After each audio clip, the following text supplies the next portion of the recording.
Hello, my name is Jean Harlow. I was the original Platinum Blonde.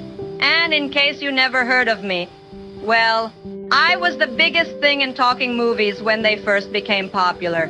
If you have no idea about movies, well, movies used to be silent. I started back then, but then the revolution of sound happened. The problem was that most actors were chosen for their looks and not their voices. They were exotic, like Greta Garbo. But then sound movies happened, and a lot of actors were suddenly out of work. Either they didn't speak English at all, or they just had to think of an accent to be recorded properly with the crude equipment they had back in the day.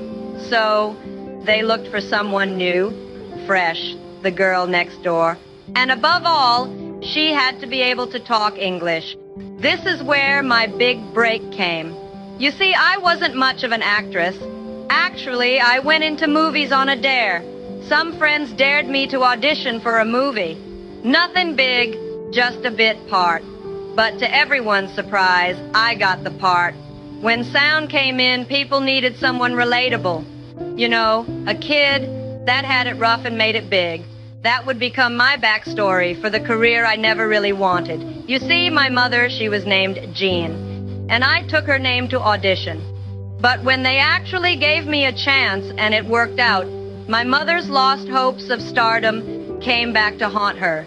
You see, she wanted to be special all her life, and she wanted to be an actress in movies, but she never even got one audition. But now, her baby, as she always called me, had a real chance of stardom.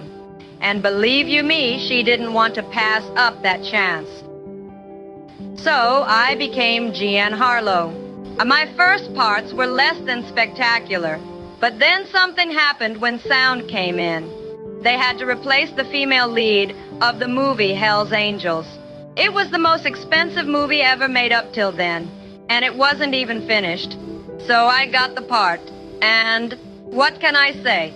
It made me a star. I became a hit overnight. It was just incredible. So I was cast in some mediocre movies to be the sexy blonde.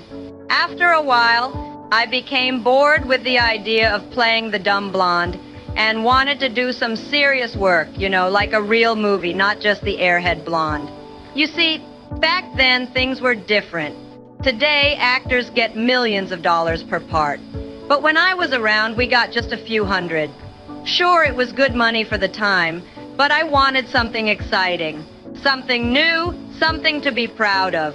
After all, I just took this job to please my mother, and boy, did I ever. She was happier than I had ever seen her. She even got a new boyfriend, and I thought, good for her. I didn't mind paying the tab for them. But let me tell you one thing. It is not easy to be the dumb blonde, especially when you are not even a blonde.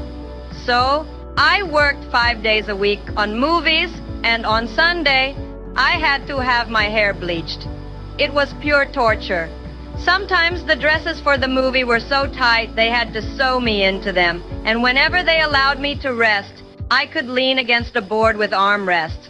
After all, it would have taken hours to get me out of one costume, to let me go to the bathroom, and then sew it onto me again. But I didn't mind. My real dream was a completely different one. I wanted to be a wife and a mother. I know. That's not fashionable these days, but I was just a sucker for the traditional home life. And you know what? I met the man of my dreams on a movie set, Paul Byrne. He was a producer, and he would bring my career the change I wanted. He was charming, fatherly, and I adored him. But our love was not meant to last. Just a few months after our wedding, he was found with a revolver in his hand on the bathroom floor.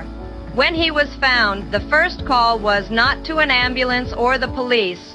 No, it was to Louis Mayer, the head of my studio. He ripped a page out of Paul's diary and left it there. I think to them it was just like staging a set for a movie. So naturally everyone assumed it was suicide. But I knew my Paul. And I don't believe it for a second. Weeks after his death, his ex-girlfriend was found. She had jumped off a boat at Niagara Falls. So they wanted to hush the whole thing up, but I wouldn't stand for it. I told the truth, that we were happily married. What I didn't know was that I didn't have long to live either. After Paul's death, I was very lonely, and even thought of quitting the movies altogether, but my mother wouldn't hear of it. She insisted I remain an actress, and I did. One other thing about my mother you should know is that she was a Christian Scientist.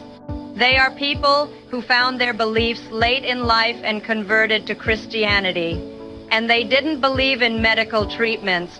So when I fell ill on the set of the movie Saratoga, I was examined, and they told me I had some sort of kidney failure. Maybe it was because I took so many appetite suppressants, but I didn't know any better. The studio said it was all right. Well, it wasn't. And in 1937, after just a week in mother's care, I died. But the movie wasn't finished. And the world wanted one last movie with me in it.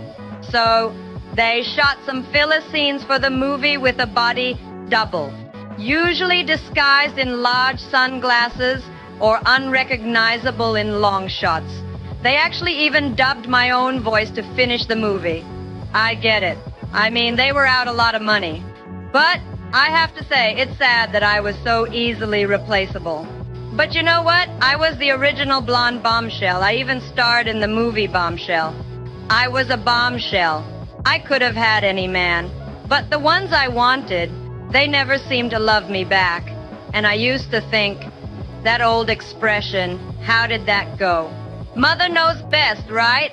I rest in peace knowing my mother had her dreams come true. I just wish I would have had a little bit more happiness to myself. All I can tell you is, if you do something, do it right. If you want something, don't be too shy to ask. And if you don't want something, then don't do it. Not for your mother, not for your priest, not for all the money in the world. The things you should do are the things that make you happy. You gotta live your life every day, like there's no tomorrow, because someday there won't be a tomorrow. For all the glamour and fame. Do what you want, not what you are told to. That is the best advice I can give, and I hope you think about it. All the love, Jean.